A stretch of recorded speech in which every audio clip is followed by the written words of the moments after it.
LIC colony, home सिटीच्या आसपास हा 2 रोड कॉर्नरचा प्लॉट आहे. 1310 स्क्वेअर फूट आहे. ओपन उच्चभू वस्ती आहे. 2 रोड कॉर्नरचा 7 पाणी येणे प्लॉट आहे. Plot size 1310 square foot. मालक याचा रेट 6200 रुपये स्क्वेअर फूट सांगत आहेत.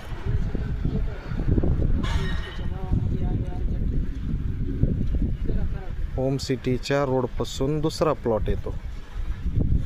2 रोड कॉर्नर आहेत. 20-20 फुटाचे दोन्ही रस्ते आहेत. 7 पाणी येण्यामध्ये प्लॉट आहे. संभाजी पाटलांच्या दक्षिणेला.